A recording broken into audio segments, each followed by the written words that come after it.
People should not be afraid of their governments. Governments should be afraid of their people.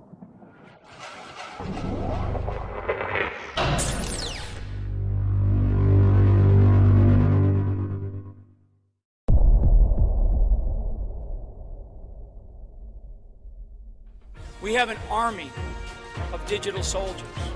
The digital warriors of the 21st century. This was an insurgency, folks. This was run like an insurgency.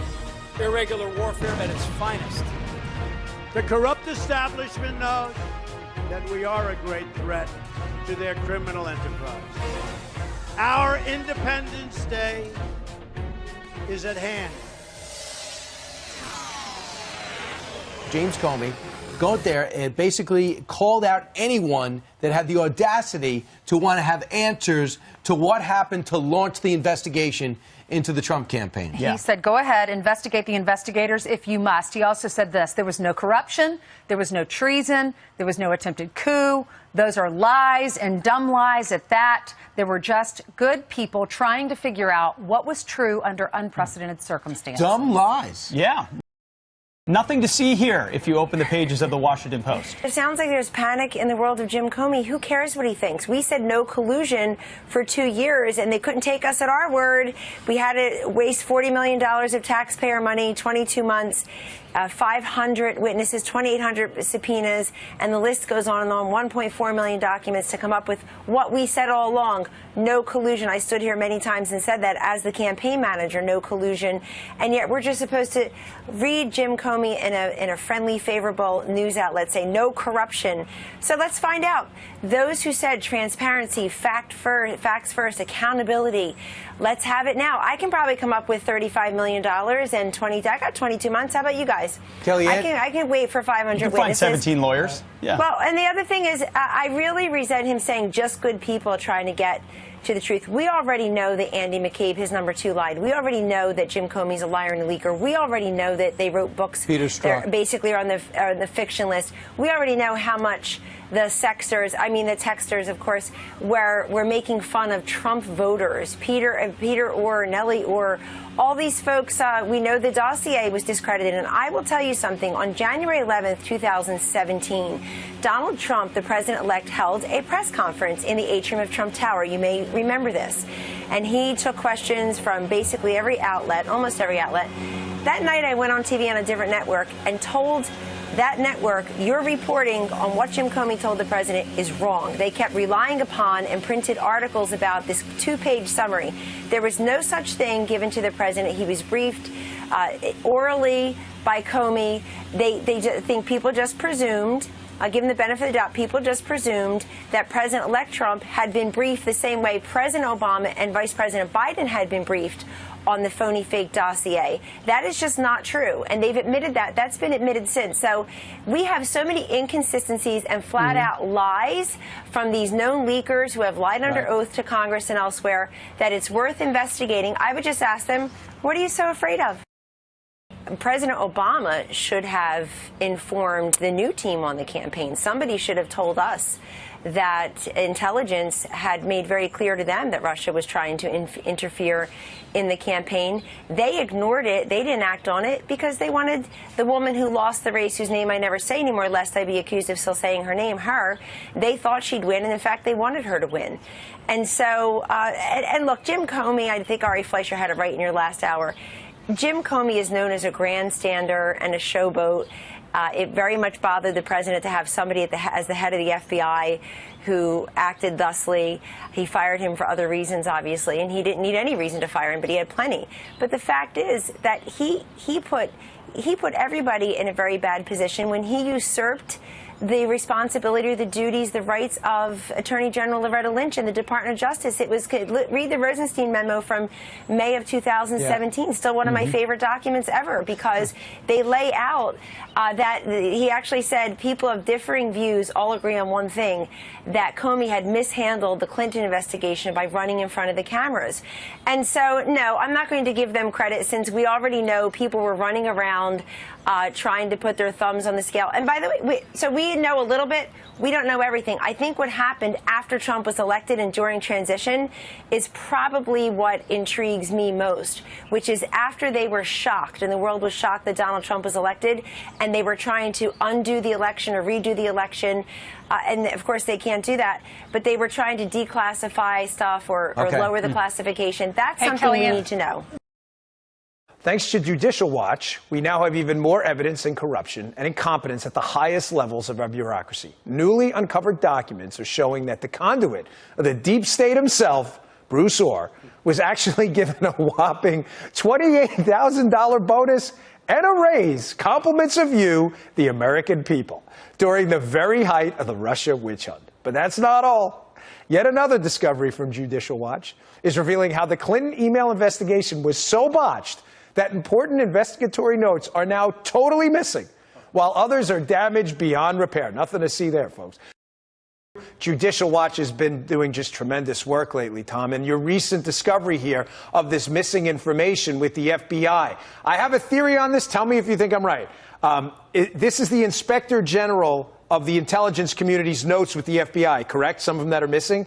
Is it possible, I mean, you know better than I do, you guys were the ones who FOIA'd it, is it possible that was some kind of a damage assessment done by the intelligence community about Hillary Clinton's email, if it was hacked and what was out there? Well, the dates line up. The missing meeting notes are from a meeting that the intelligence community IG had with Peter Strzok and company, it looks like, about a month after the ICIG referred it to DOJ. So they had the intelligence community refer to the Justice Department Hillary Clinton for investigation over her missing emails, national security implications. They have a meeting about the issue a month later, and the notes are nowhere to be found. And it looks like it lines up with discussions the agencies had about whether the Chinese were able to gain access to virtually all of her emails.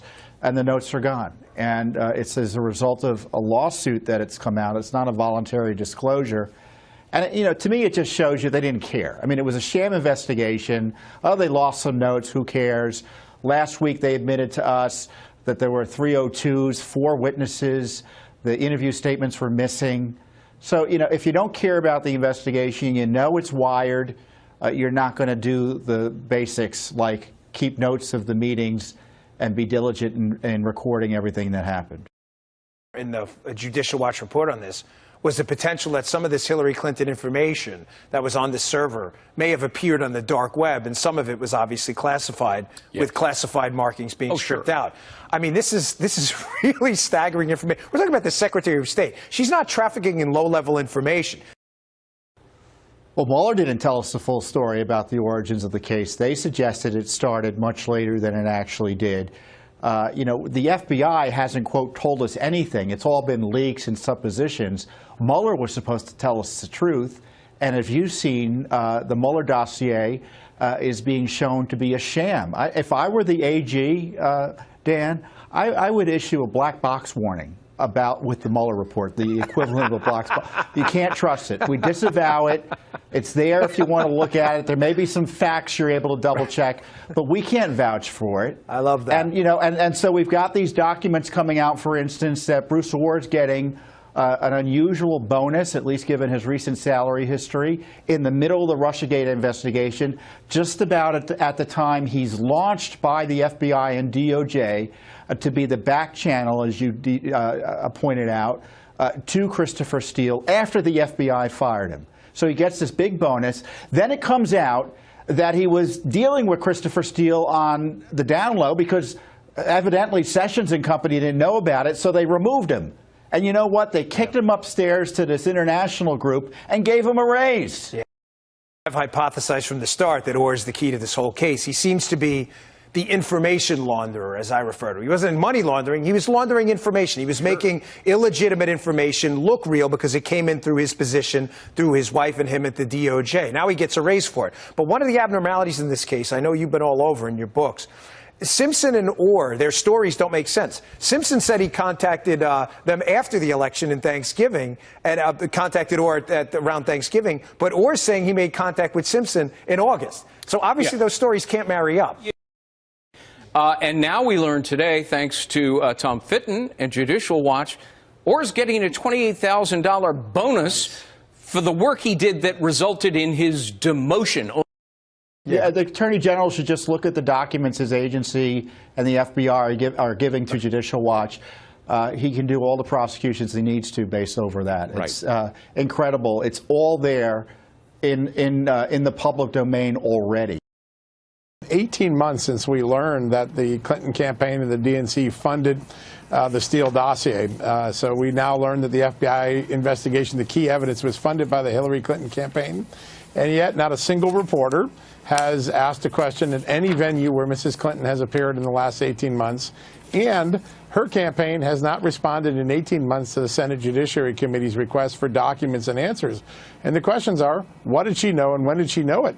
Her campaign, her apparatus, Christopher Steele, launched an FBI investigation. Her campaign flooded the FBI with bad intel, and no one's ever asked her the questions.